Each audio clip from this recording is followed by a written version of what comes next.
してください。 Crystal Peak. Ready? Go!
You did it!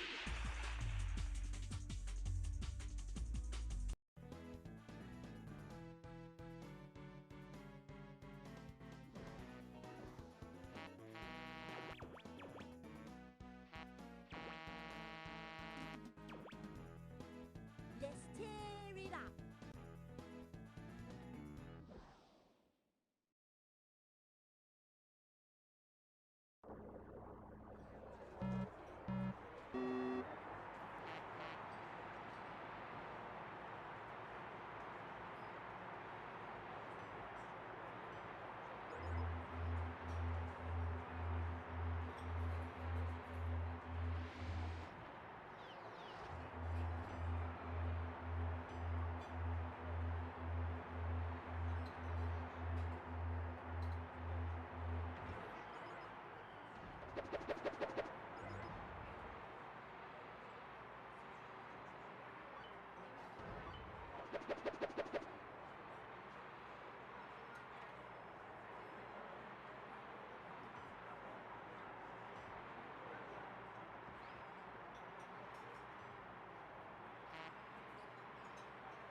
Young の宇宙要塞アーバンワクーを攻撃します。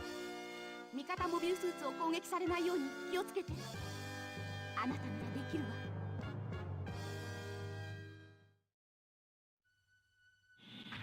作戦終了。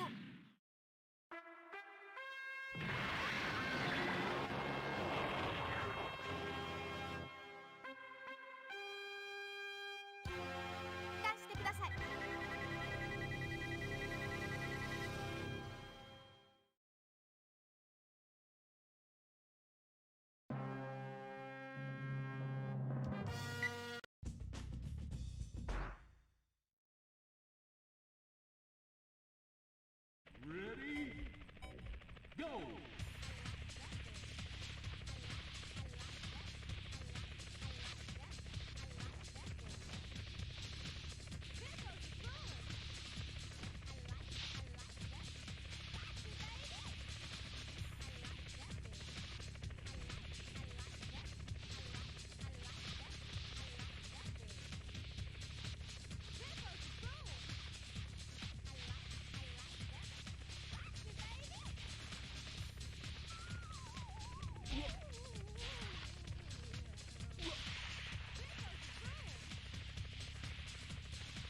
did it!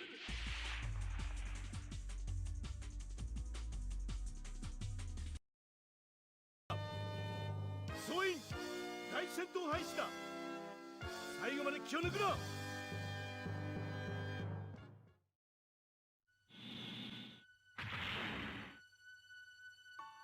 みんな後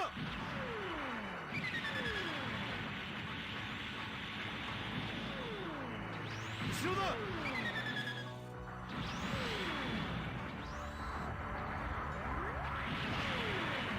みんな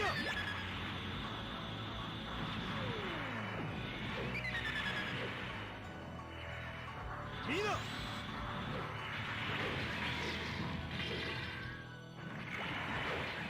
みんな後ろだ。味方が攻撃を受けている。みんなみんな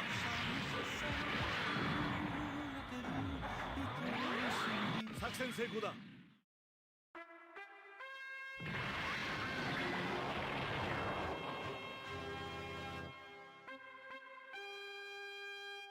よくやったな。帰還しろ。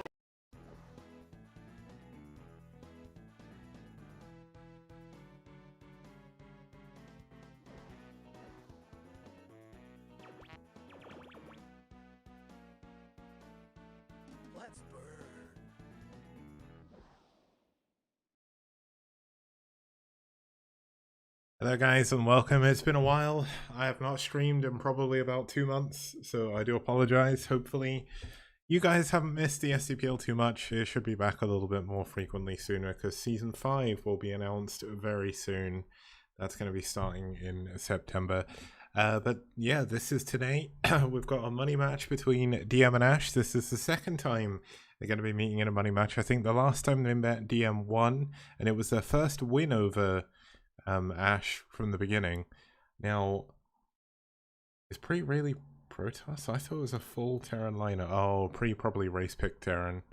That makes sense. Yeah, so it's a full Terran lineup today.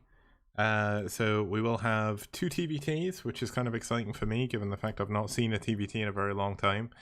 I'm going to be completely honest and say that I've not really been following Brood War all that much, but I've kind of taken a break for a while, and it's done me good, I would say. I definitely feel like I need a little bit more of a break, but there we go. Work's been a bit stressful. Life's all the same as it was before, and that's just how it is. So, having a look at the matchups we have.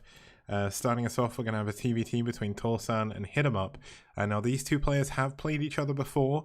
They played back in Season 2.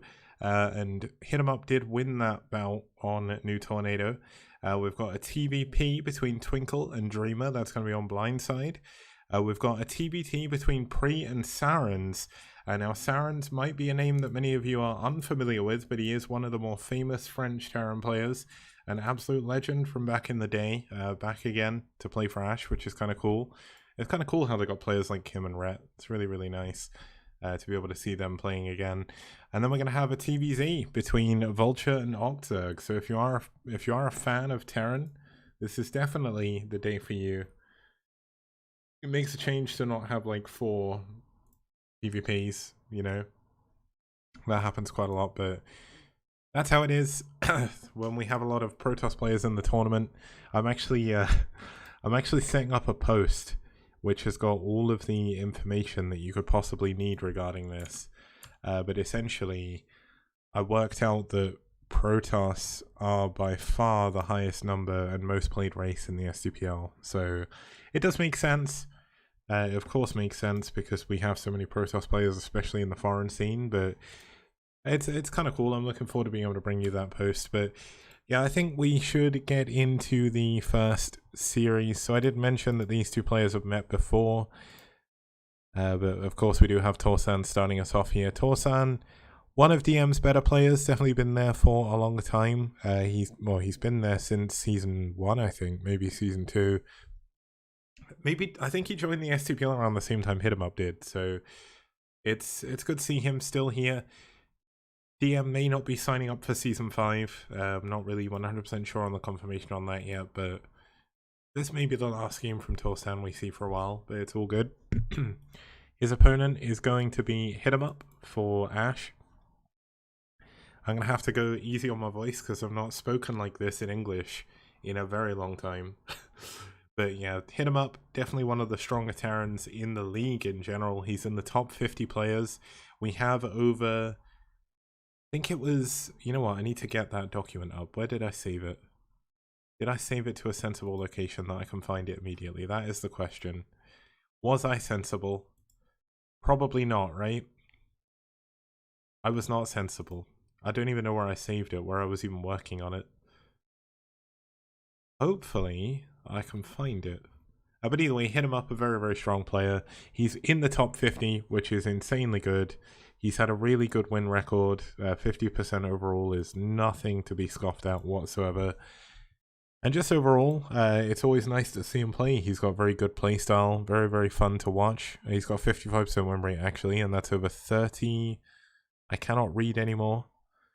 That's over 40 games, so that's pretty crazy. That's it's 22 wins, so definitely enough to be scoffed at. The map they're going into is a map we've not seen since Season 1, and in Season 1 we did not see a single TVT on this map.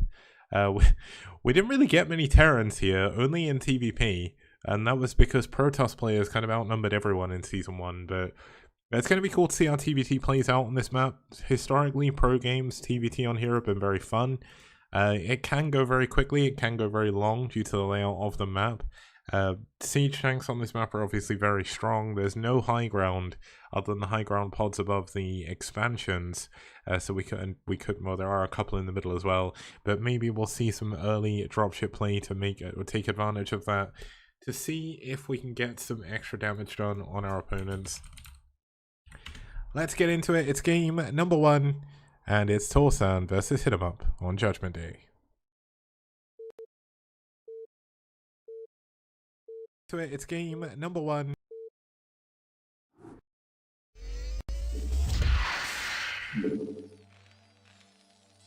Now, as I did mention, it has been a while since I last casted, so if I do muddle things up a little bit, then that's entirely my fault. But you know what, that's just how it is. When you take such a long break from casting, it is such a pain. I've got to get used to all of my overlay and everything again. It's been a long time, so I also need to restart File Explorer, which is a bit of a pain. I hate when this happens. This is probably one of the more annoying bugs in Windows 10. But starting us off, over here in the top right hand corner, we have in the red fighting for Ash. It is Hit 'em Up. And his opponent spawning us in the top left hand corner in the green fighting for DM. It is Torsan.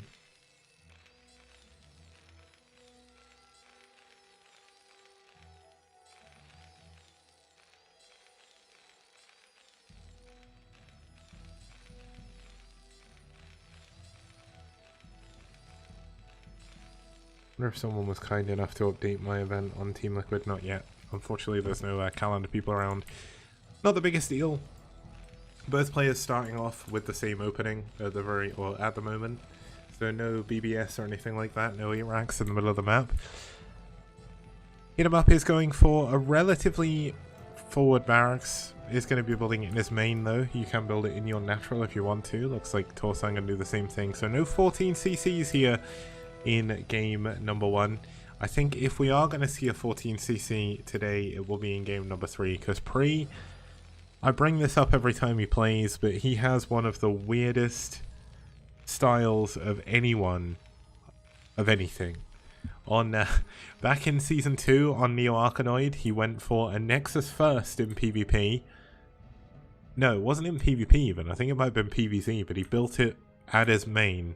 So he had 2 Nexuses in his main building probes, which was very strange. We got Torsan doing the first scout, so Hit 'em Up should know where his opponent is, should be able to send his SCV in the correct direction after.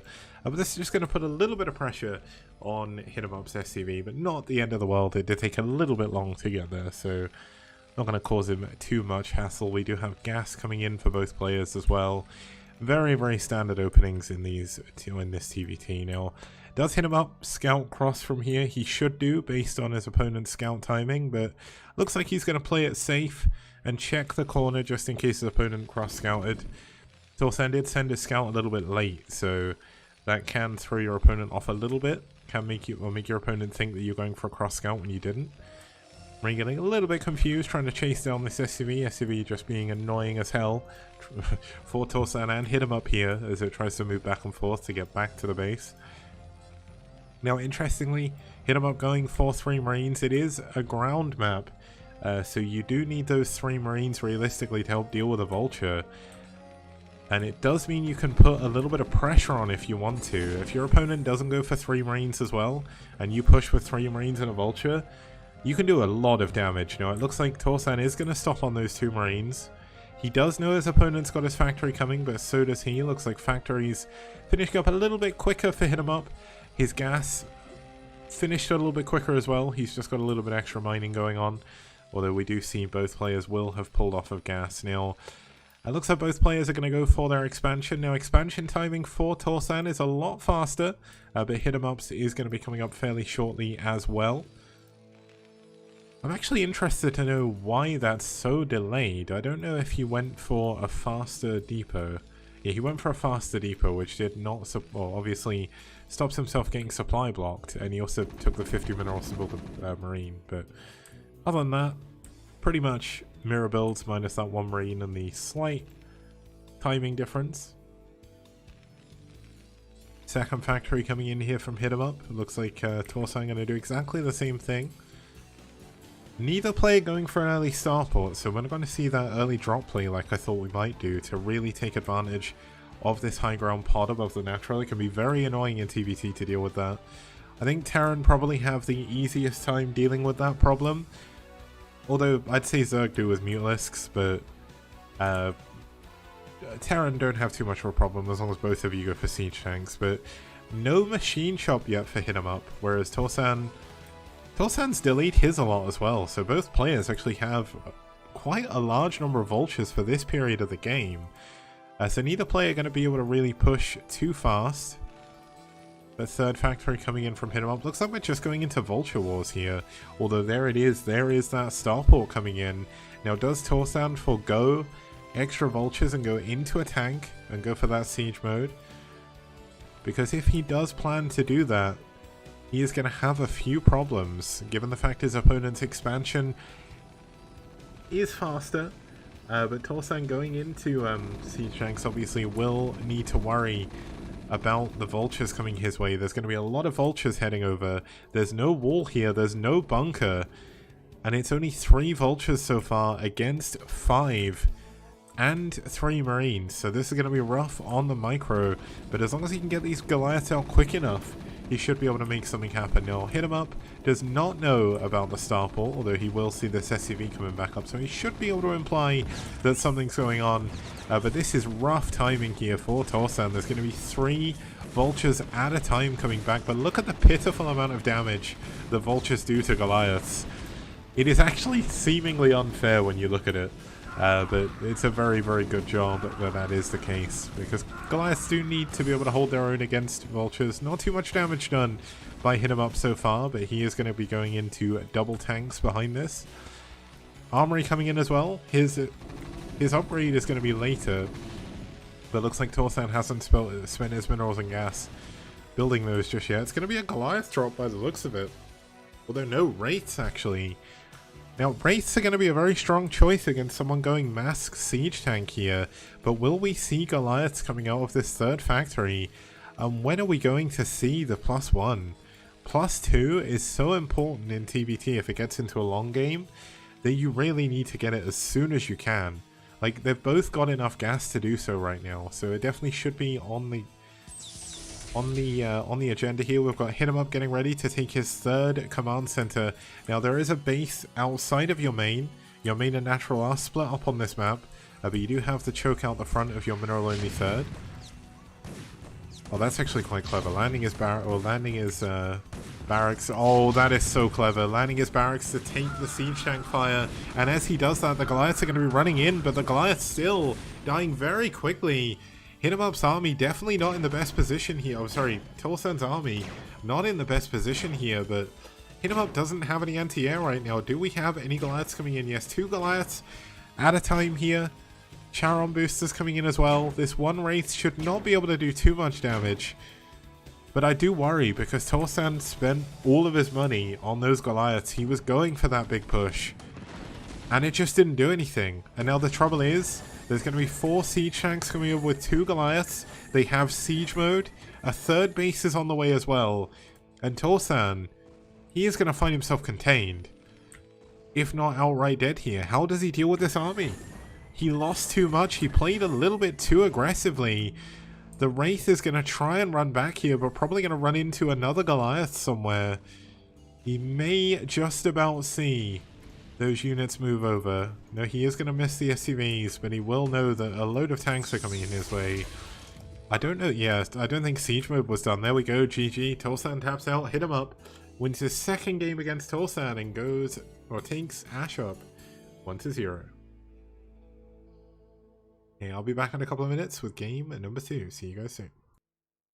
Reporting for duty. 4軍の宇宙要塞アーパーワクーを攻撃します。味方モビルスーツを攻撃されないように気をつけて。あなたならできるわ。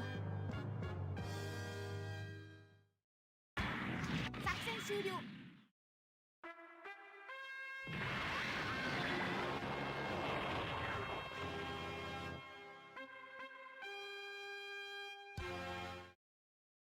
Okay guys, welcome back. We're going to be heading into game number 2. Thanks again, Octug, for the raid. So game number 2 is between Ash and DM. If you're just tuning us or tuning in, we are watching a money match. $20 is on the line, and any additional money that's donated during this series to the Matcherino will head to the team that wins this as well. Blindside is going to be the map of choice for game number 2. If you've seen Season 4 of STPL, you would have seen a lot of this map. We did see a lot of games here, really good games, really good map in my opinion, and overall it was definitely one of the better maps of Season 4, so looking forward to it. It's going to be a TVP, let's get into it.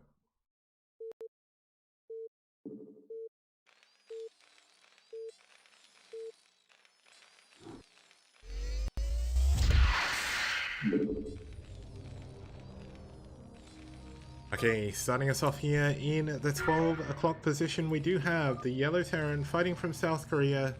It's DM Twinkle.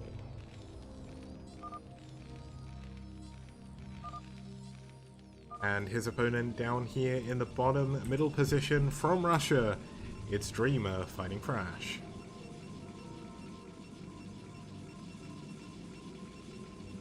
So I did mention before, it's been a while since I've been casting, so you guys have probably not seen any SPL content for a while, but coming up over the course of the next week, we are going to have the STPL Season 5 announcement, so hopefully if you guys are looking forward to that, then you'll have a look at that when it goes off on TL. To give you a base idea, STPL Season 5 should be starting in September, and that will allow us to finish the group stage before December, before Christmas hopefully, so maybe if we can get the tournament finished a little bit quicker this time, we'll be able to have 2 seasons next year, but I definitely did need a bit of a break after Season 4, because I've been pretty wiped out. It's all good though. The start of this game, everything's looking pretty standard. It is a TVP of course. Now, Dreamer is going to opt for an in-base gateway, which is nice to see, usually indicative of a macro game, but not necessarily. DTs are still built on one base.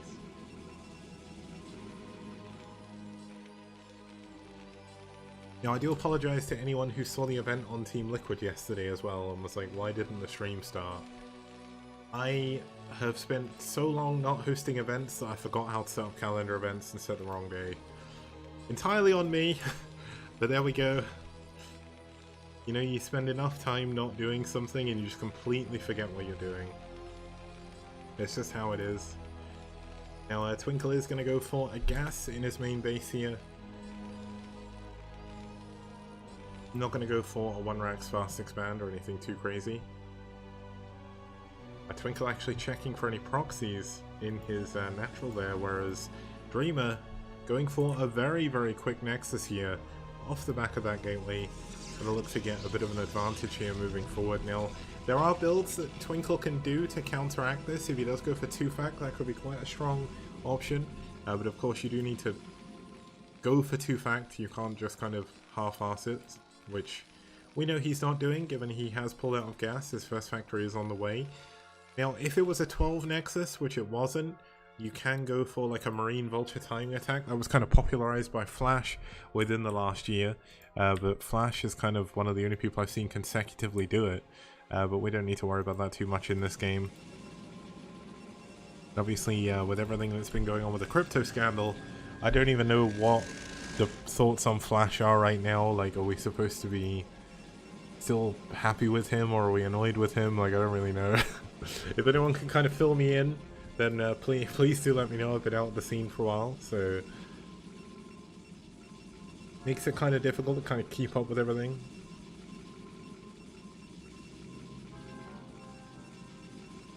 One good bit of news at least, we've got a fake bunker. Now, the bunker would have been a good idea, but the Zealot and the Probe have chased the 2 Marines back. We can see the bunker has been cancelled, so that timing has been avoided. At least, not avoided, but pushed back by Dreamer. The bunker that he does need to use to expand is not going to come up. We've got nice Marine micro so far by Twinkle, going to keep all of his Marines alive. Very, very important to get those in that bunker. The Vulture going to be heading across the map. The Probe did go down. This second Zealot is not going to be able to do anything, so it's going to have to turn around right now. Wants to make sure that he's not caught off guard by anything.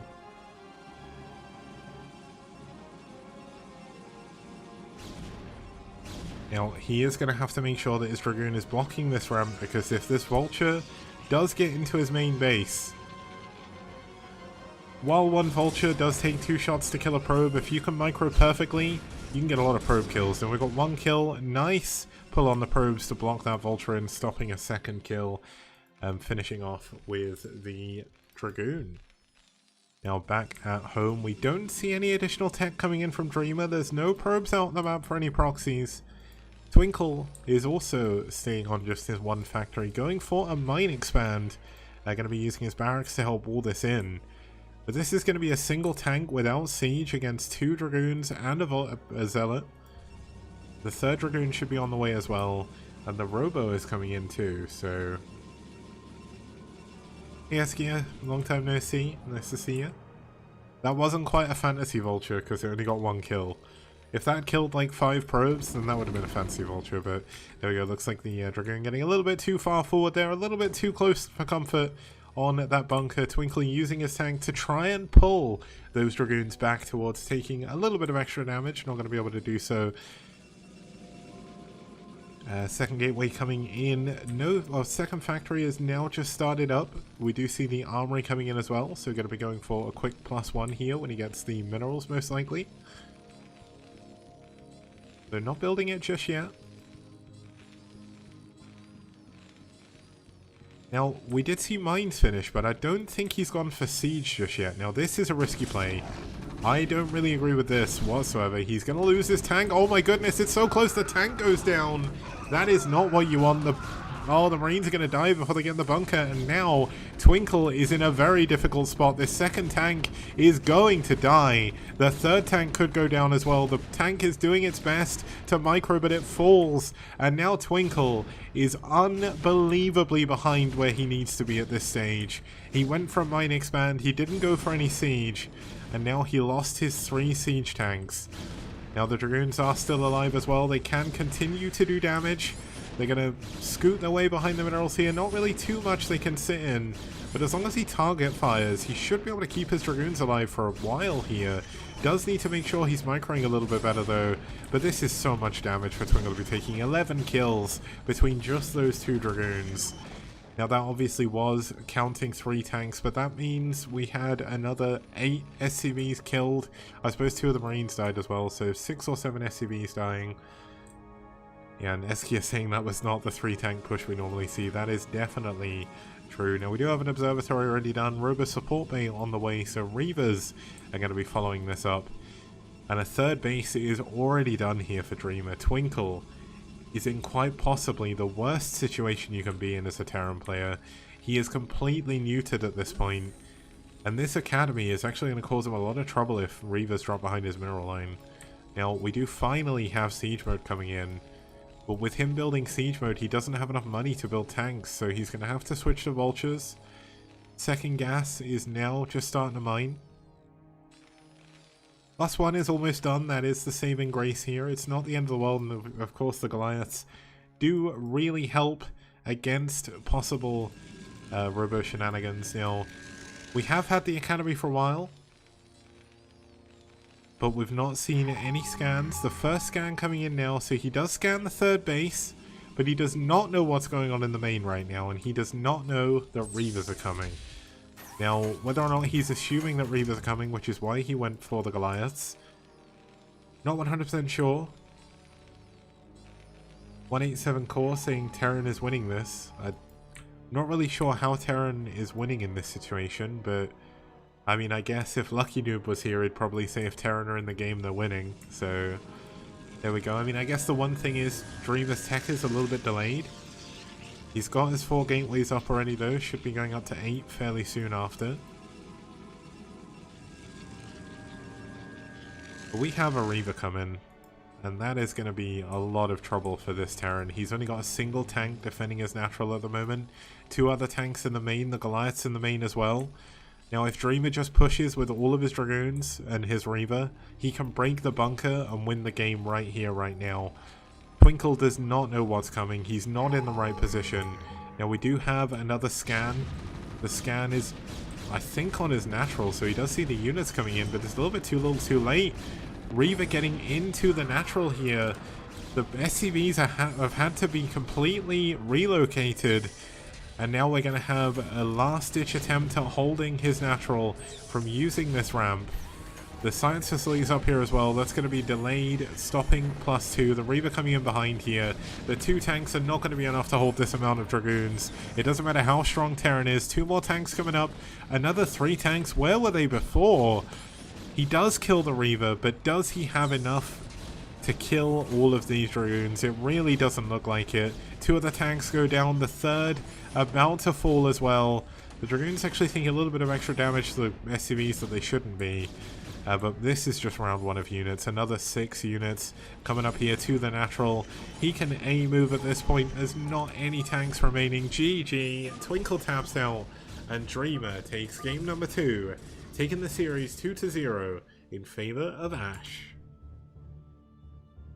Now, we will be back in just a few minutes. I'm going to take a little bit of a longer break because I need to reload my overlay. Because pre-race pick Terran. So well, he didn't race pick, but he subbed in for someone who was Terran. So I'll see you guys in about 3-4 minutes.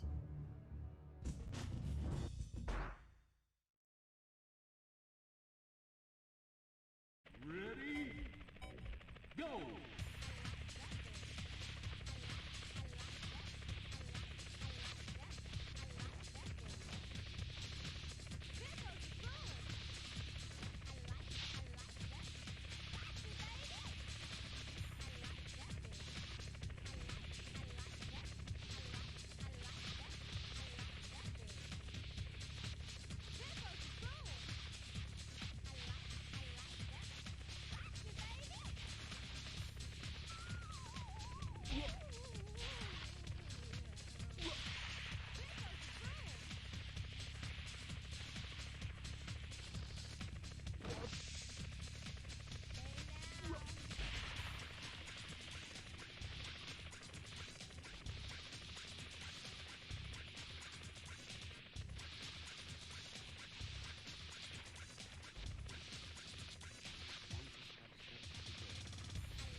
to race.4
軍の宇宙要塞アーパーワクーを攻撃します。味方モビルスーツを攻撃されないように気をつけて。あなたならできるわ。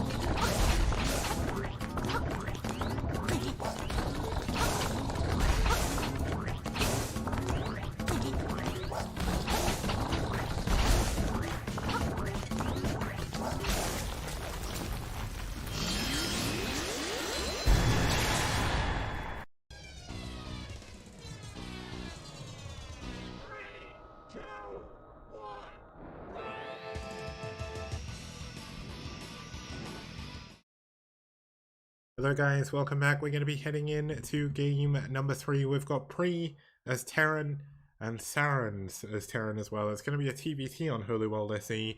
We've only had one TBT here throughout the STPL. It was Terra versus Cryok, and it was only a 6-minute game. So I wonder if we'll have another quick TBT here. Game number 1 was a TBT and it was 8 minutes, so you never know what's going to happen, but this is Pre. I did mention before that he has some very weird play styles. He does do like doing very strange things. And he actually played a game on this map, which I think was around 40 minutes or something. We could have a long game here. I would like to see a long TBT, I must admit. But Sarens, maybe a name you've heard before. But Sarens, of course, one of the more famous Terran players from France. So it's kind of cool to have him here. But Pre, yeah, he played Holy World SE is actually his best map statistically. So if I'm gonna go back to the map stat screen, but basically Pre's average game duration is around 18-19 minutes. So that's pretty impressive if you think about it. Let me just look at the map stats. I want to see what Pre's win rate was here. Pre went 3-0 on this map, which is I'd say that's pretty impressive if we're being completely honest. 3-0 on a map is really cool. One of them, he went carriers and mass scouts against Zerg. That was really, really good. But either way, let's get into it. It's TBT, it's Holy World SE, and it's game number 3.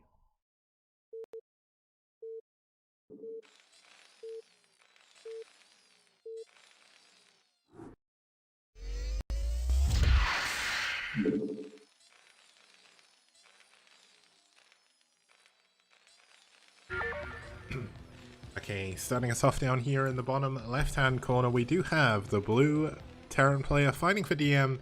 It's their captain, it's Pre.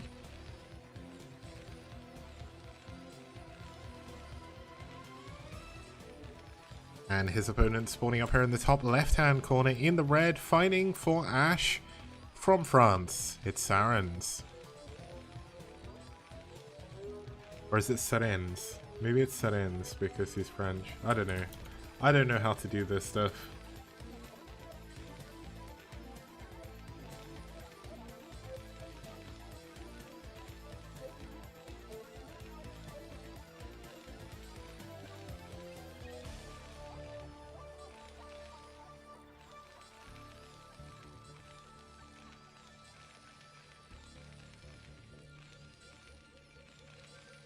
SQ was saying in chat that F-Zero was the bee's knees. That is definitely true.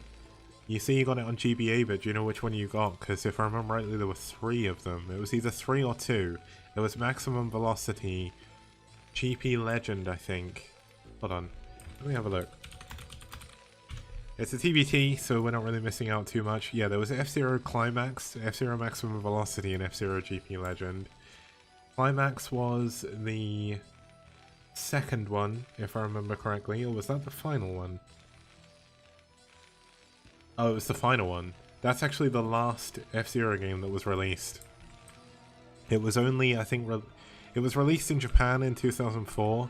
Yeah, that was Climax. It didn't sell very well, so I guess they didn't release it elsewhere.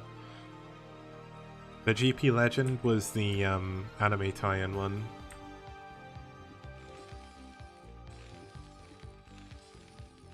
The F-Zero anime, I've never seen the whole thing, but the final scene with like F-Zero with Captain Falcon doing the Falcon Punch is so good. It's so unbelievably good.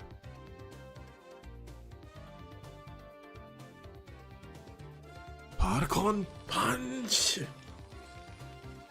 Hypercell. Hypercell. I don't care.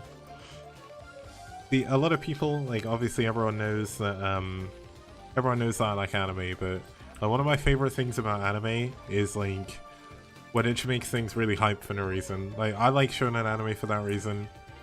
Like, shonen anime is like the friggin' best for that shit. And also I've been watching like Gundam a lot recently. I started watching it last summer, which you guys may have remembered me talking about a lot during season 4. We've got a 2-fact coming in here for Bree. That's actually something that you don't see very often in TVT. Going to be looking to put a little bit of pressure on. Against the opponent who is just going for the 1-fact, probably going to go for an expansion behind the bunker, which means the 2-fact shouldn't do too much. But recently, I finished watching all of the Universal Century stuff in Gundam, minus Origin. I'm going to watch that last. And I watched, I've seen Wing already, I've seen Tickets, Iron-Blooded Orphans already as well. And very recently, I finished watching G Gundam, and I'm watching X at the moment. G Gundam is so unbelievably hype.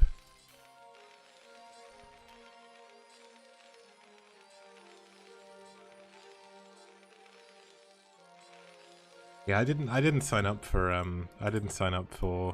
STPL this time because I realized I just haven't been playing Brood War. And okay,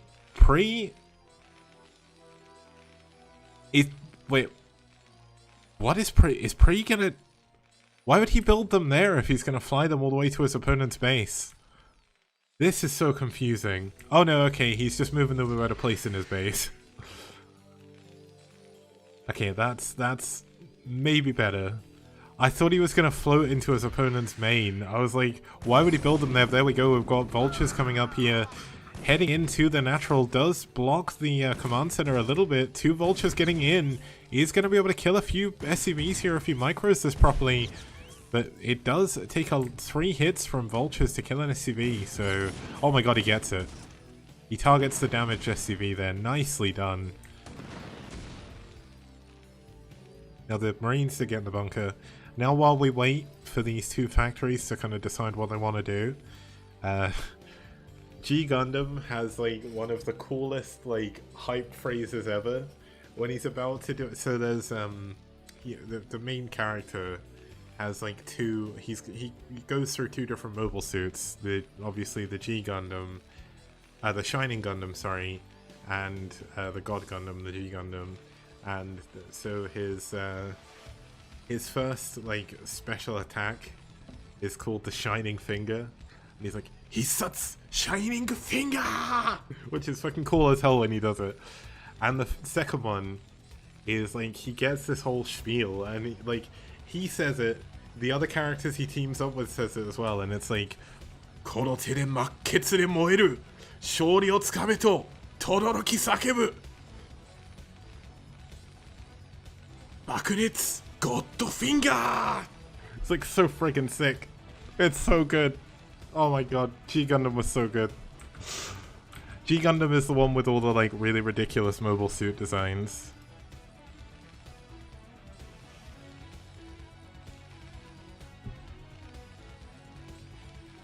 Yeah, Gundam X has been really good as well.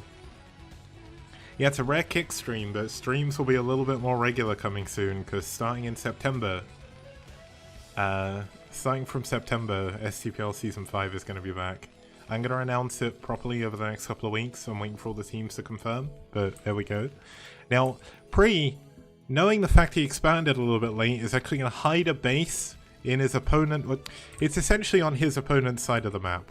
So, going for this third is kind of hoping that if it goes into the long game, he is going to outmine his opponent, because his opponent isn't going to be able to expand easily, whereas he is. So that's what he's going for by taking this other main. He's going to have his Goliath Severe to help stop any scouting SCVs. Now, 4 Goliaths are going to run into 4 tanks. Now, Goliaths are pretty good units. If this was 4 Vultures, he would definitely win. But you definitely cannot fight 4 tanks on your own. Looks like the barracks is going to go down as well eventually, so he does need to make sure he's either building more factories right this second, or building another barracks. There we go, he's got another 3 factories coming in, which is good news for him. +1 attack already on the way, which puts his upgrade a lot further forward than Saren's, which is going to give him the advantage the longer the game goes on. Now, drops are incredibly powerful on this map, which makes me rather surprised that we don't have any form of starport from either player. Looks like Saren's did lose his barracks as well, so he is going to be lower on the factory count for a little bit. Which means Pre is actually going to get further ahead, but here we go. Saren's coming in with a big push. Tank on the low ground here. SCVs have been pulled. First tank goes down immediately. Second tank goes down immediately. Is Pre going to have enough units to hold on here? SCVs holding their own at the front. 2 mines coming in, getting blown up by the siege tank fire.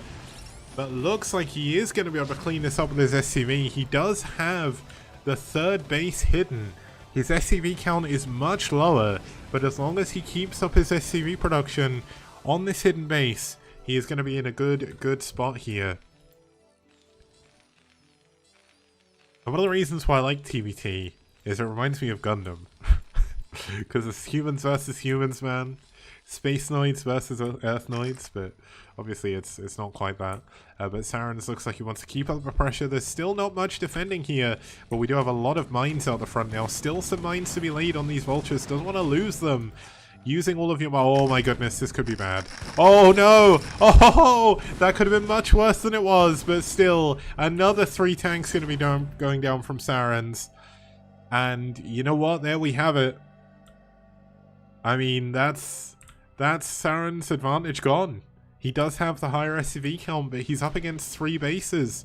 Now this base has been scouted. Saren's does move over and see that Pre has tried to be a little bit cheeky. Now is he going to come out and try and defend this? Looks like Pre wants to set up a contain in the middle of the map. He doesn't actually have that many units, so not really something he can do just yet. Saren's pushing forward with his tanks. Unfortunately for him, going to be repairing the wrong one. So one of his tanks does go down, but does manage to clean up Pre's mini contain. Yeah, I am an unapologetic weeb. I don't even care. I've spent the last like year and 2 months like every single day speaking Japanese for like 6-7 hours, so I don't know, like I think I've transcended being a weeb. I'm past that. Yeah, we do have this base is gonna come under fire from this hidden factory very soon. I've ascended being a weeb, like, I've... いや、俺がウィーブ超えたんですよ。もうウィーブではないよ。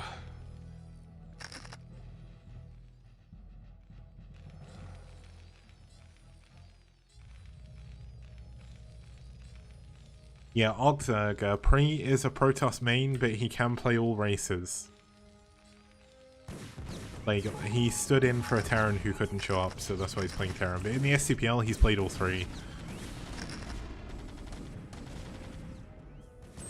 Yeah, SCP さん、それが必要ないよ。俺は配信で日本語使えるんだけど、まあ、いや、MC ができないんですよ、日本語で。So I probably can't do that in there. I probably can't commentate in Japanese. I could probably do it, but like I don't know. No one will be able to understand me, so there's no point.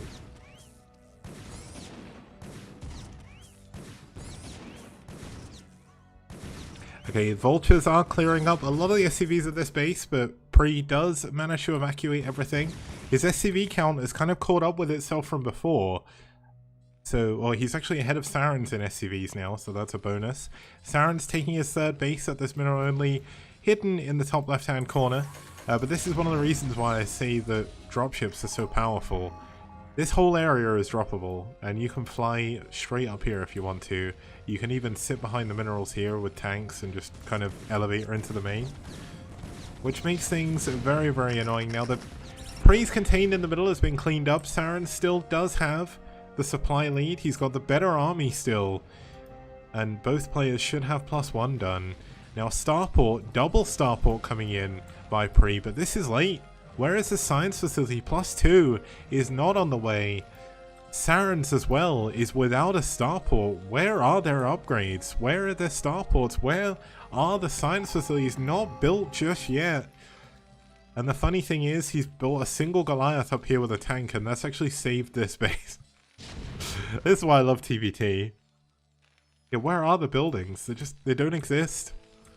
We've got a lot of tank. Well, if you think about it, he's got 6 factories. But if he just had starports, he could be dropping his opponent right now. 俺は10年前から日本語勉強したんですよ。10年前ぐらいかな。10年以上ですよね、今。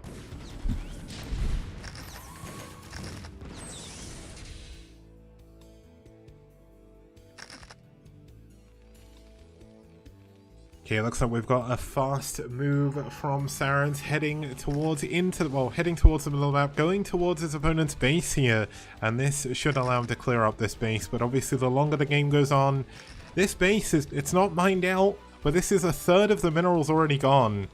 The gas should have been mining quicker here, I definitely think, for Pre, because that is what you need late game in TVT. But there we go.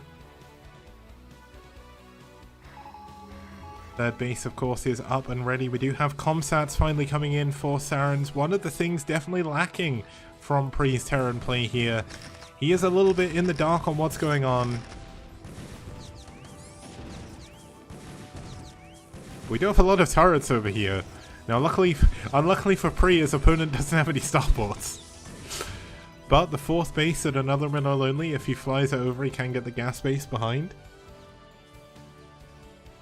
Pre is not the ghost guy, that is Radley. And Radley said free the doodle, or no nukes. And then I freed it, and then he nuked, so he did keep up his end of the bargain.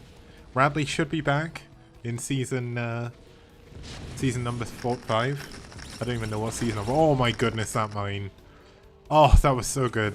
And he saves the base. And the rates coming up here, they're going to save the turrets, save the SCVs. All of a sudden, Saren's is in a bit of a rough spot again. Pre, of course, does have a massive supply advantage, but Saren's doesn't have anything that can contest air right now. And 20 of his supply advantage is in SCVs, which, realistically for Pre, he's not hurting too much on. But he will be hurting in the middle of the map here. A lot more tanks being built. This is a neutral supply command center. A neutral Terran command center, should I say. So neither player can make use of that. What we need is a map with a neutral nuke silo that Terran can build a command center on to take control of. Map makers, hit me up. We could put like 4 of them in the map. I don't know if you can spawn them with nukes in melee, but if you can, have it so you can float a command center and get a nuke. That'd be kind of cool, right? It'd save Terran on a little bit of gas. Yeah, it's good for TVZ and PVZ. Yeah, Zerg against Protoss, Infested Terran against Protoss are broken as hell. Protoss doesn't have anything that can deal with Infested Terrans. It's really hilarious. Well, I can't remember who Zero played. It was Zero versus Free, maybe? On Holy World SE back in the day. It is one of the most insane Zerg versus Protoss games I've ever seen. But here we go, the dropships coming in, taking control of this high ground, just picking off some of those supply depots at the back. Look at this. Moving more tanks in. This is going to make this really annoying to deal with. Goliath's coming in behind, trying to catch the dropship, but gonna catch these hands of the units that are waiting around here. It looks like Pri is building more bases. Yeah, Infested Terrans blowing up Zealots is cool.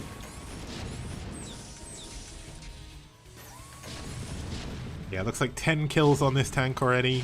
It's still gonna sit up here, still causing problems. Vulture's laying mines to block units from being able to walk up here willy-nilly. And Vulture's being dropped in the main. Pri, for someone who is not a Terran main, is playing this TVT beautifully so far. Not mining yet off of this base again, but he does have his own factory. Should be building tanks here, would make it the safest. But this base cannot mine. There is absolutely nothing that can contest these tanks right now. 15 kills between the two of them. And we do have Sarens hiding a base now. Now, this is definitely turning out to be a very weird TVT. And you love, like, I love these. I love games like these. This is why I love TVT, I'm not gonna lie. Are we going to get a long enough TVT at the end of this to break into the top 5 longest games? I sure hope we do, because I love long TVTs. I've said it many, many times before. Terran versus Terran, my favourite matchup, without a doubt. Now, it looks like we are going to have a single tank rallying into the middle of nowhere.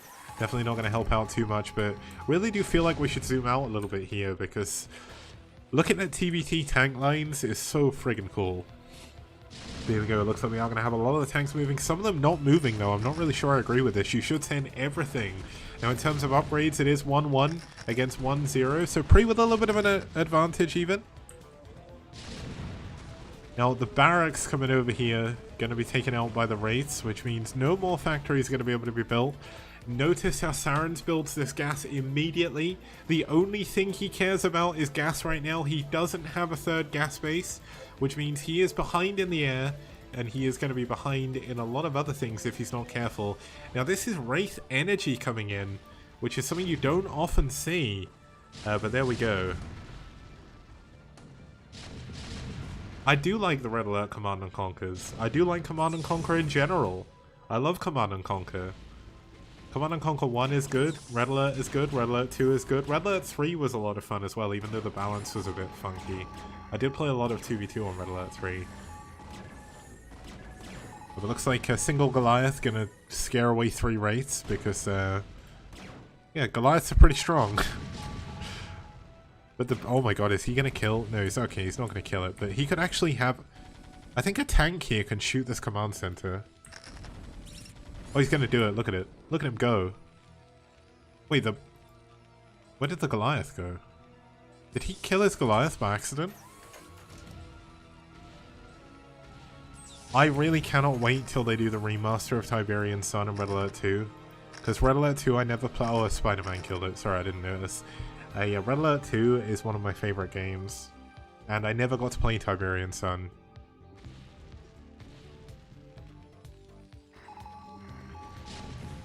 Look at how annoying he's being. Oh, I love it. Look at it. Oh my goodness. Okay, so Pri knows about the base in the bottom right, but he doesn't actually have any units that can get down there. Now this is the bonus of taking that middle area. He's got control of the right hand side of the map. Yeah, June 2 is apparently really good as well.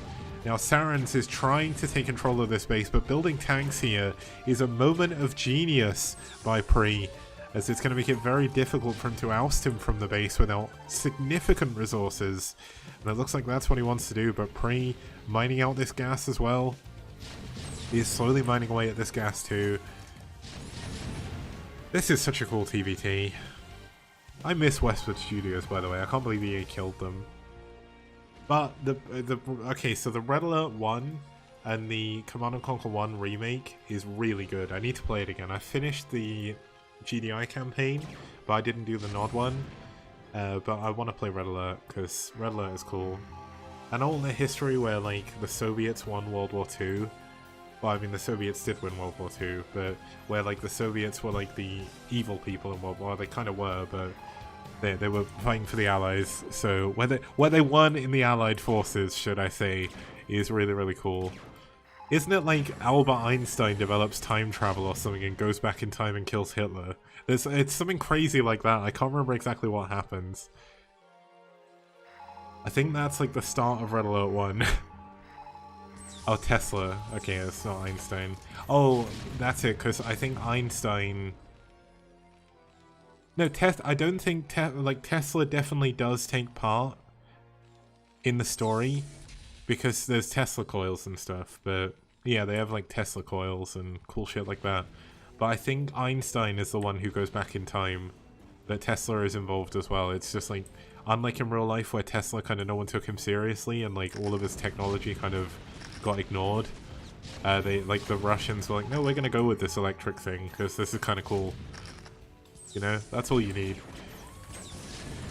But the Wraiths at the front going to be taken down. Tanks moving forward. He does manage to squeeze his way around the middle of the map here. But Pre, his supply lead, is dropping every single time he moves out. But he does secure a position, cutting off the bottom units here. And unfortunately for Sarens, he's going to be unable to cross the T. So he's not going to be able to take out those tanks. Now, looking at the upgrades, it's still 1-1 against 1-0. Do we have 2-1 coming in? No, +2 attack. +2 attack is coming in for Pre, so there we go. Now we do have another base coming in down here in the bottom left. This is the mineral only. We do have a gas base coming in here too, but 2 vultures are enough to stop the minerals mining. Now tanks on the high ground have secured the mineral only here. Now we are going to have mass air from Sarens coming in. Going to try and combat the fact that he knows his opponent doesn't have too many air units anymore. Most of them did get taken down.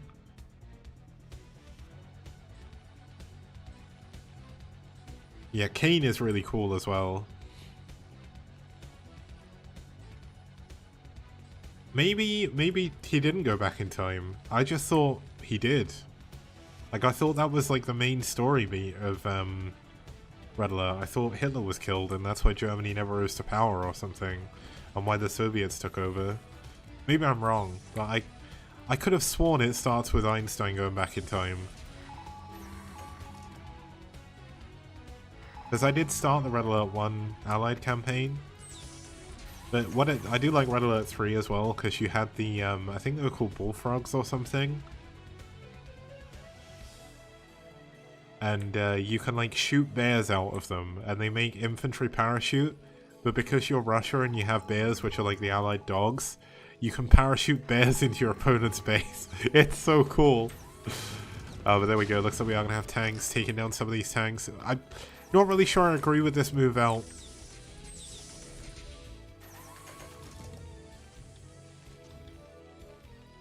Oxzerg, I think the reason is because it's actually quite difficult for him to get up there, and there's no gas here, so he could just take this base. He could even take his gas here, but where he was worried about the drop from earlier, I guess he thinks maybe there's still, well, there is still units there. Yeah, the bears parachute in, it's really cool.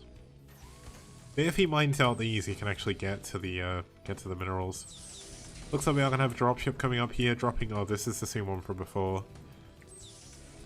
He does have this base now, going in for his 5th gas now. So we do. Let's count the gases. So we've got a depleted gas here, very close to depleted gas here. He actually flew his command center away, so he is going to be able to take this gas. So he'll have 1 gas. Only 2 gas for Pre, and he's not even mining a 2nd gas right now. So Pre is going to be hurting for gas, and this means he is not going to be able to win the air war.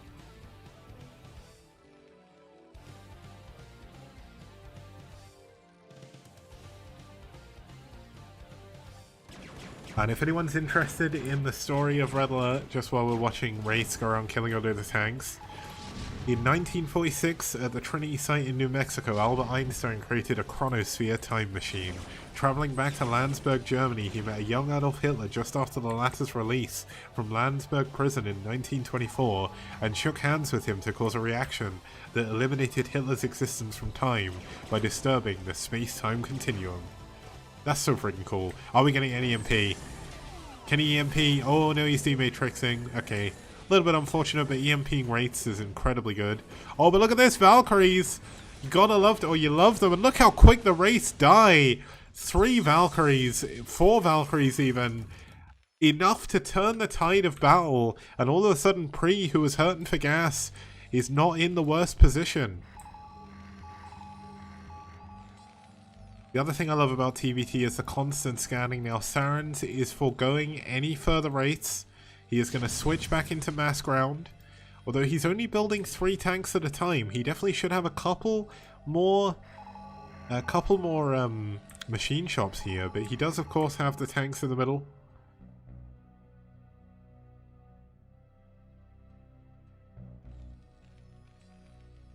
Obviously Pre is kind of trapped in his bottom left hand corner, but he does have this other main. He's stopped building tanks over here, which he definitely needs to keep building.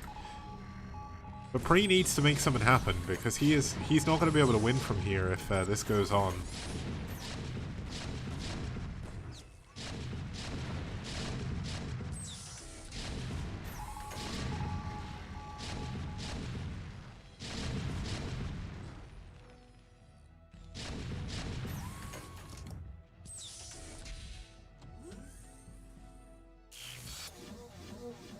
That is a nice D-Matrix. I mean, he's not going to be able to kill anything with this. It should die quicker than he can... Oh, he's got it in the wrong place. Oh no, he's going to push forward. It is +2 attack against +1. So it is... Oh, he's got another D-Matrix on it. Oh my god, how many D... He has another D-Matrix ready. He kills 1 tank. Can he get another one? There's a D-Matrix. Can he get these 2 tanks? If he can, that's going to be a god tank. Another D-Matrix comes in. There we go. King tank over here. Look at this. This tank dropped his crown. He just single-handedly saved the base by being pocket D-Matrixed by like 4 vessels. But he did it. Absolute legend. And look at this. He's getting another tank. This man cannot be stopped. He survives again. 6 tank kills. What a boss. Now we do have Sarens going for the gas here in the bottom right hand corner. Sarens is definitely still in the lead, but Pre is making some schmoves, which have been pretty fun to watch. Now there's no science facility add-on, which is a little bit of a shame. Sarens' bank is absolutely massive right now. This is the money saved by not commuting via COVID, or because of COVID, by the way. That's how expensive train tickets are in France and England and everywhere.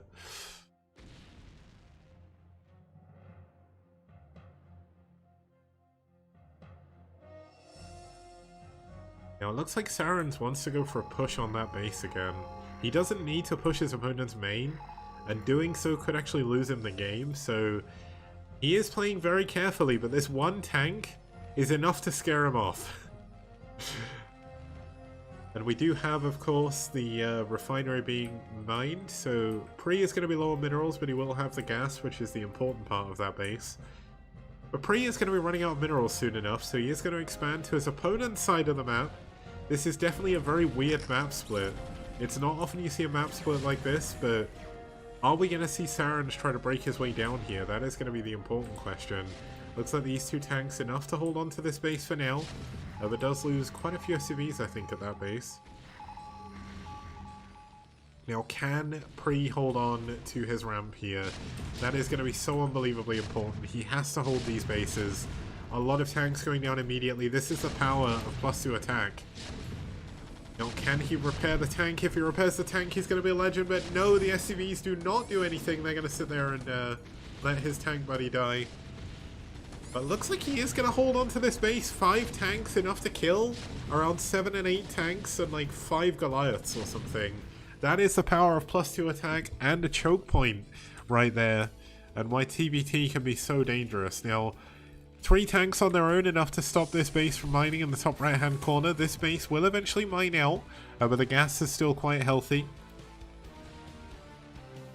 Sarens is also mining out of this bit, or the base or the natural over here as well. Sarens not quite started mining over here just yet, so we're going to have to see him go to do that fairly soon even.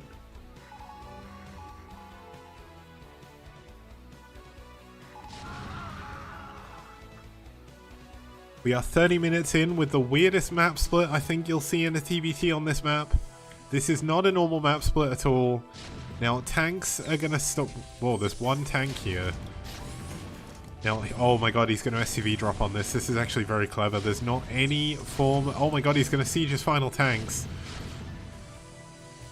Oh, is he going to just keep bombing? Oh, there we go. Okay, so he shouldn't bomb now. He should pull his tank, his CC back here and just mine the gas. You only need the gas in TBT. That's basically all that matters. But Pri has a lot of units. He's starting to go into a few more vultures given the fact his gas count is quite low. He's only really mining off of one gas at the moment. Sorry, two gas. Sarens is mining now off of 1, 2... Sarens is only on 2 gas as well. That's actually quite surprising. The gas in his main is mined out. The gas in his natural is going to be mined out as well. He never actually managed to make his way to this gas. So while he has an insane mineral bank, he's not going to be able to break through the upgrades of Pri. So Pri is actually in a very good spot right now. He's got a lot of the satellite bases. He's taking a lot of the additional gas.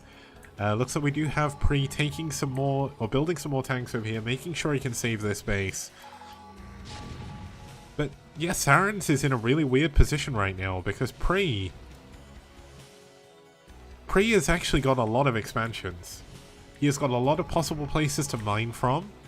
And Sarens is kind of locked in the places he is, so let's see what Pri can make happen. +2 attack is finally done here. Oh, okay, this tank is finally going to go down, I think. He shouldn't have bothered moving the command center, but can he get the D matrix? He's got a lot of D matrix down here. Can we see it? Is it coming in? Oh, the hero tank dies. Rest in peace. And we do have some dropships around here somewhere. Yeah, he's got a lot of tanks in here, so he should actually look to do a big drop in the bottom right. There's not all that much defending, so if he can get down there, get the kills, he's going to be a good spot. But look at this. Pri just takes the gas again. He doesn't care. This base is still not mined out of minerals, so poor Sarens cannot get up here to the top right. He does not have his own starports. But did he lose his starports? Where did his starports go? Oh, he's got some down here. Is he getting ready to go into a BC switch? Ship weapons. Oh, sorry, that's not ship weapons. That's ground weapons. Yeah, he's going into 3-2. No ship upgrades just yet. We do have ship weapons coming in for Pri, so Pri is going to look to go into more air moving forward. Plating 2 coming in as well. No science facility with the BC upgrade just yet, but it is going to be quite difficult for him to afford them with his lack of minerals. He is realistically only mining minerals off of one base now. He's going to have a lot of gas. You know what? This would actually be a very good time to go into ghosts. Ghosts are very mineral efficient, very gas heavy. Like, Radley would definitely be feeling that, but look at this. We've got D-Matrix coming in on all of those dropships. A big drop coming into the bottom right. This is going to really hamstring Sarens' economy, who's already kind of hurting a little bit for bases. Now, the dropship should actually fly out before that D-Matrix runs out, because he will need to get them back. He does have his Valkyries down here as well. They're not going to be helping out too much, but we do have 4 dropships coming in to secure the low ground. But of course the low ground is not the important part, it's the high ground base. The main base is mining out. Even the gas is almost gone. Sarens is going to be essentially broke. He's going to be down to 1 base mining. The minerals here have stopped mining completely. He cannot contest the gas. He has no base over here. Where is Sarens' income coming from? He does have 10k banked. And that is, that's the problem. If you do want to watch at a lower quality, I think if you check out our YouTube stream, you can actually see at a lower quality. And you can watch Twitch chat as well if you want. But the trouble is, because I'm not a Twitch partner, I applied a few times, didn't get in both times. So because of that, unless I'm completely lucky, people don't get quality options. But YouTube has quality options. So do go check that out. I realize that streaming at 1080p is quite difficult for some people, even though it is like 2021, but there's still a lot of people without very strong internet because it's still a big problem worldwide. So I do apologize that I don't get the stuff on Twitch because it would make things a lot easier for you guys, but that's how it is. Thanks for tuning in, by the way. Now we do have a drop taking out the top middle gas, and oh my god, is he gonna kill the command center? I think he's going to kill the command. Oh, nope. Goliath killed it. There we go, another drop coming in. All of the dropships are still down here, so he cannot respond to these drops. And all of a sudden, the game has turned on its head. Sarens is the one with access to all of these bases now. Pre is the one that's mining out. And Pre isn't really in a position with supply to actually push anywhere. I think Sarens has won this game. What needed to happen is Pre needed to airlift these units out, or at least fly his dropships around. Right now, he just can't respond to anything. He's got no mobility. I love how these two tanks have been here the whole game. 19 kills. 19 kills on that tank. That is ridiculous. Yeah, I think Sarens has somewhat checkmated Pre. I don't think Pre can come back from this. Had he had his dropships being a little bit more active, if he could drop this to kill it, I think he's in with a shot. But right now he is mineral broke. He has got no way he can mine minerals either. And he's got no realistic way of clearing out these tanks to mine these minerals. He is about to mine out his only mining mineral base. Okay, the dropships are finally leaving. Some of the tanks were unsieged a little bit, unfortunately. There's no D-Matrix here to actually keep these tanks alive. Okay, there is one. It looks like he is going to lose his... well, he's going to lose his vessel, I think. Yeah, there we go. Vessel goes down. Saren's going to secure another base to mine from. Sarens, of course, does have this base available. He does now have access to this gas if he wants to, but it is still kind of annoying because of these tanks. The natural is kind of mined out as well, and this top right-hand base is almost impossible to penetrate with these three tanks on the high ground. Now, it looks like Pre is going in via ground, and that is not what you want to be doing against 3-2 tanks. This is probably going to be the final move of the game for Pre. You cannot break on the low, or you can't break on even ground against tanks in TVT. You need to drop. And where did he send his dropships? They're down here not doing anything. If all of these tanks were in a dropship right now, maybe he could make something happen. But essentially, he's just pushing into tank lines. His supply has absolutely plummeted, but when you take into account Sarens used to be a pro-foreign Terran, and Pre is playing his off-race, Pre has done an incredible job this game. Now, you can see this gas bank that I was mentioning before. I really think that nukes and ghosts here would be incredible. But unfortunately, I think it's a little bit too little too late. Dropship's going to be going down to the middle of the map. There's no units in them either. I don't know if he's going for a fake drop here, or if he's going to try and pick up his units from up here, but he can't do anything. I don't know if Pre feels there's units in here or something, or what's happening, but he is pulling Saren's units around, which is something, I guess. But Saren should know the fact that nothing's dropped out of here so far, that there shouldn't be anything for him to worry about. But he's still going to move his army back, just to be sure.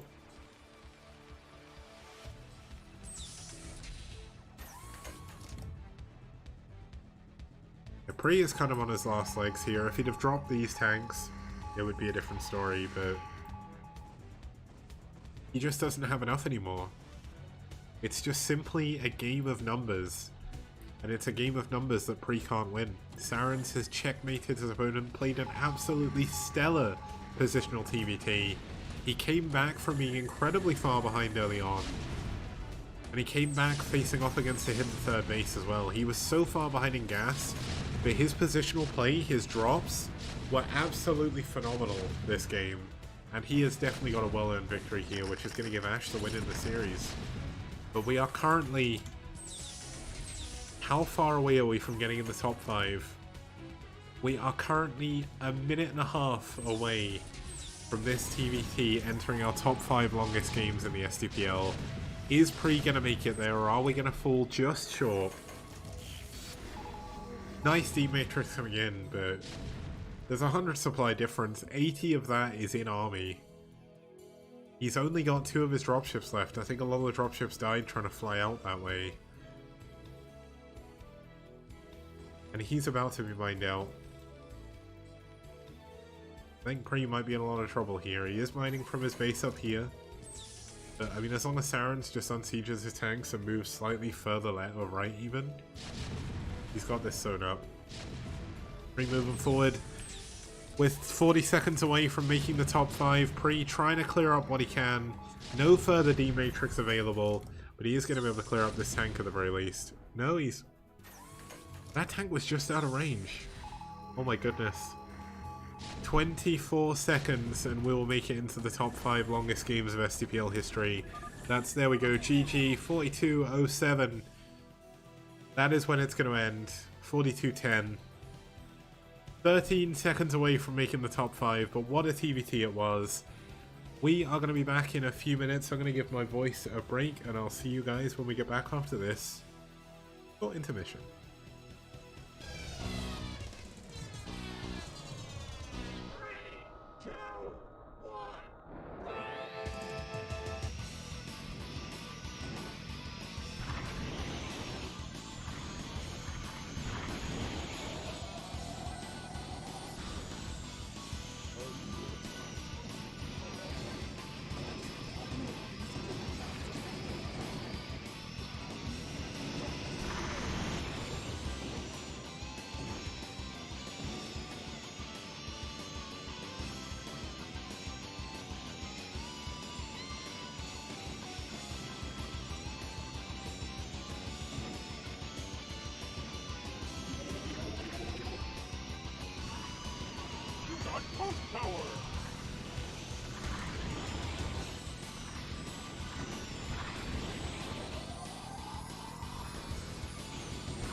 Oh man, I almost feel bad for coming back from a break on this song. I love this song so much. But we're gonna go back. Let's get into the final game of the series. Here we go, having a look here. We are going to be heading into Neo Aztec. It's going to be a TVZ, the first in STPL history on this map. We didn't have many Terrans in Season 1, so we never really saw TVZ. So it's cool we've got TVZ here. Neo Aztec, really fun map. One of the more balanced 3-player maps as well. A lot of people do love playing here. It does have a high ground natural, which makes things a little bit difficult PvT, or TVP even, but the world has moved on from there. Obviously, 1-Rax, Fast Expand, very popular on this map, but it is a TVP, so PvT stats do not matter. Let's get into it. Zerg versus Vulture in game number 4.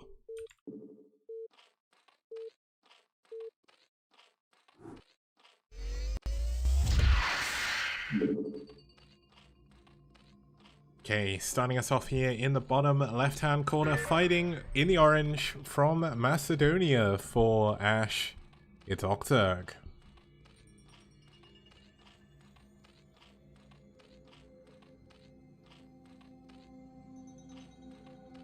And his opponent spawning up here in the 12 o'clock in the magenta, fighting from the United States of America for DM, it's Vulture.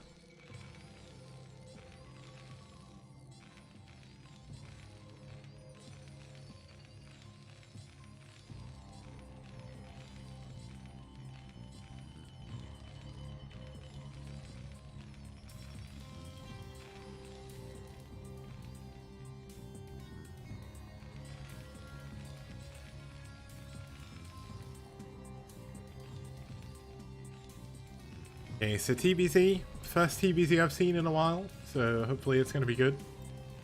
We just came off the back of an incredible 42-minute TVT with like insane position play. So it's going to be hard to top that for me, but it should still be a good game regardless. By the way, I think I found where I did save all those stats that I was talking about earlier. I am going to be making like a roundup thread for Season 4. Oh, it's up until Season 5, and then I'm going to announce Season 5. But if we look at the infographic, some of the stats that I brought up that we didn't have many Terrans in Season 1. And when you actually look at the number of Terran players overall, so essentially in the STPL, I've got 2 sets of stats. There are players registered, so players who have signed up to play. And there's, oh, nice kill from that drone on the engineering bay block. That's kind of annoying for Terran. But where did Photoshop go? Yeah, so there has been a total number of 716 players registered in the STPL. In terms of race distribution, 39% of the players were Protoss, 283 of them. 238 of them, 33% was Zerg, and 195 were Terran. But then when you look at the registered players with games played, so they've had at least one game in the STPL, there's 415, and the highest race played is actually Zerg, with 161, 38%, Protoss with 35 at 147, and Terran at 25% with only 107 players. So yeah, TVT, or Terran in general, definitely a lot rarer in the STPL than maybe BSL. Well, even in BSL, I guess it's rare because there's not many Terrans in the foreign scene. But there we go. Looks like we are going to have a run by with the Lings. Is he going to be able to get into the main base? It doesn't look like it. Gundams at the top of the ramp. I guess they're not really Gundams. They're more gyms. Just saying. I'm a Gundam nerd now, so when people call SCVs Gundams, I'm like, I'm sorry, but if the SCV was a Gundam, it would kill like 20 Lings on its own and then still get away from the battle. Like, it's a gym. It's a grunt suit, you know? It definitely wouldn't die to a Ling. Like, I mean, when you actually look, okay, so when you look at the design of this is quite clearly a Zak or Zaku, right? It's got the one eye thing going on as well. This is a Zaku design. I definitely think that they did look at like Gundam suits when they designed the SCV, maybe. But basically, yeah, I'm fairly certain that was based on the Zaku from Gion. Either way, it doesn't really matter. Expansion coming up, a little bit delayed compared to where you really want it to be as a Terran player. No second racks on the way just yet, going into his refinery first. So are we going to see a very quick academy come in here for Vulture? It's going to be a third depot for now. Also, Mind Flayer, I would love it if Cadency wanted to cast with me, but there's no way I can ask someone else to give up the amount of time that they need. Okay, dude. Yeah, man. I don't know what the hell, why anyone would want to buy followers. That's kind of sad. I've got 2,194 followers, and they were people who actually tuned into my stream and watched and liked enough to hit the follow button, so that's good enough for me.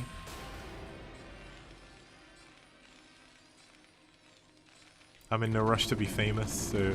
Oh my goodness, another Ling run by could actually end the game here, but looks like the... Not too bad there, gonna be able to clear that up.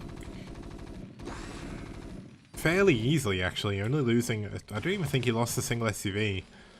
But the Academy is coming up here, second rack's coming in. Means we're gonna see a very fast stim and range. Should see a third rack's coming in fairly quickly after this as well.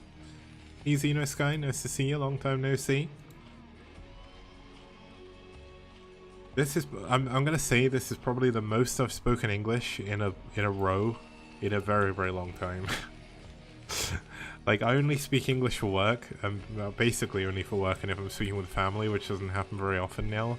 And if I speak with my friends as well, it's obviously English, but it's very rare if I'm playing games with my friends that I talk this much in a row, because obviously conversations, one person is just talking constantly to try and fill space. So yeah, it's a bit odd for me to be talking English, and talking this much as well is kind of destroying my voice. I need to get used to it again before Season 5 starts in September. We've got +1 attack coming in from Octurg with his 2-hatch muteless play here. Now Vulture did delay his engineering bay, so his turrets, they should finish just in time here, so he didn't delay it too much. But it's going to be close.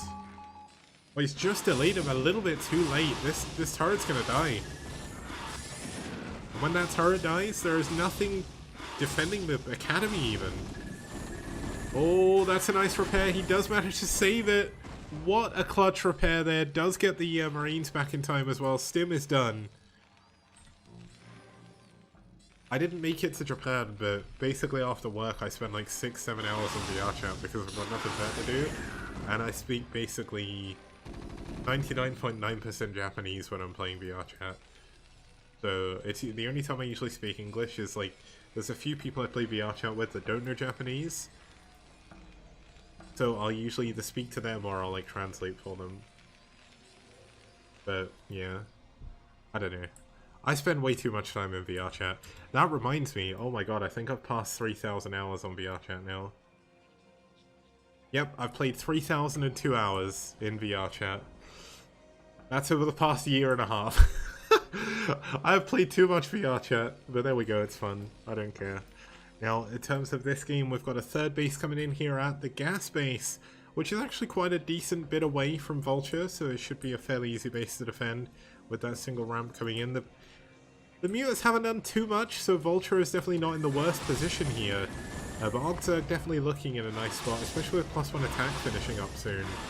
They're going to be able to take out one of these turrets quite easily here. If +1 attack had already finished, he'd be in a much better position, but forcing another stim out the Marines. Marines coming in at an awkward angle as well makes it quite difficult to be able to push in here.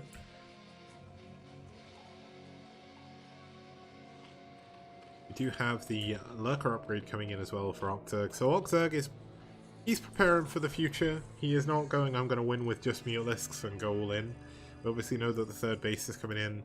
Third gas coming up as well. Queen's Nest already on the way, so Octurg is looking to go for a very fast hive here. Not going to waste any time sticking on lair. He wants defilers. He wants to be able to deal with this bio before it gets too big. Obviously, Dark Swarm, one of the best spells in the game. And Plague is also very good against bio, so there we go. And we do have the Mutas coming in. +1 attack has finished, so they do kill these units a lot quicker. They also kill the turrets a lot faster as well. But there's not that many Mutas, so it's not the end of the world. Nice target firing on the Marine, ignoring the Firebat. Not actually a bad choice.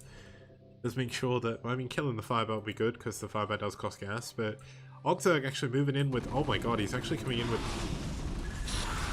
there's no way this works, right? He's gonna kill the bunker, but, oh my god, is he just gonna break? I think he breaks. There's not enough bio, all the bio goes down to the lurkers. And 3 lurkers that I thought he'd use for defense, he's just completely barreled down the front of the Terran. And now there's 8 Mutas. And 8 Mutas are more than enough to be able to deal with this amount of bio.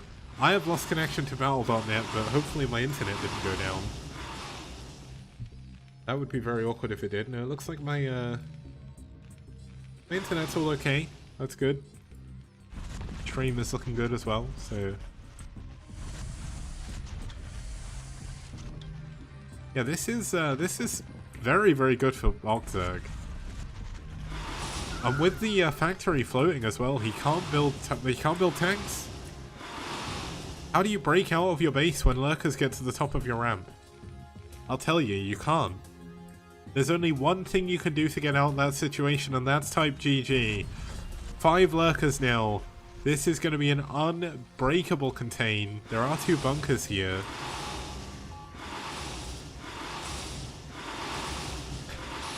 Xenosky, who is in DM, saying DM clan really newbie. It's just because Ash is so strong, man. And also, you guys are out of practice. You didn't play an STPL for ages, you know?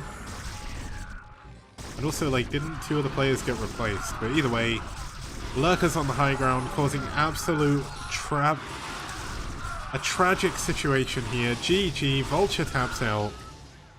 And Ogzerg wins the game for Ash and wins the series 4-0.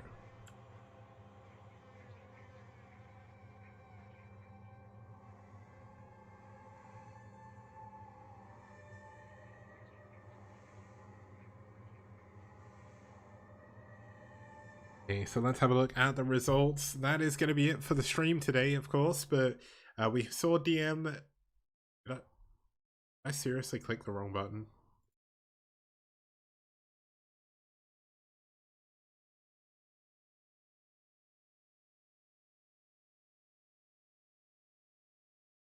I don't think I did. I think it's just got that round the wrong way. But either way, hit him up, took down Torsan on Judgment Day. That was a fairly quick TVT. Dreamer took down Twinkle on Blindside in a fairly quick PVT. Sarens versus Pre was definitely the coolest game from today. It was a 42-minute TVT with a lot of positional play. If you did miss that, do check it out on YouTube. It'll be uploaded straight after the cast, and I'll put the chapters and stuff on it tomorrow.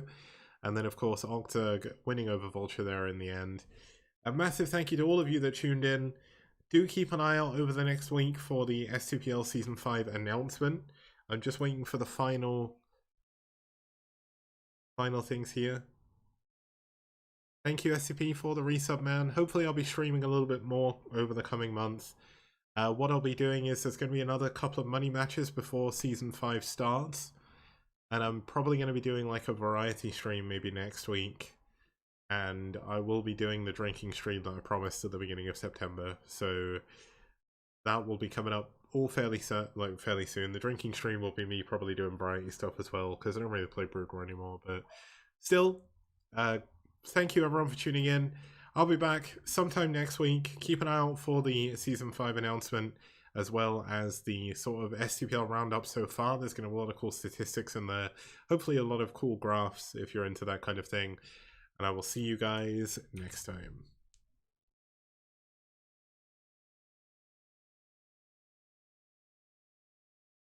If you're watching this, you're watching the STPL. Hopefully you've been enjoying what you've seen so far. If you want to help me make more STPL content to bring more tournaments to you, please support us on Patreon, which you can find up here. And also, there's so many different things you can get through Patreon. One of the main and one of the easiest ones to get is, of course, access to all of the replays of the STPL so far. We've had some amazing games, such as some of the games you can see just over here.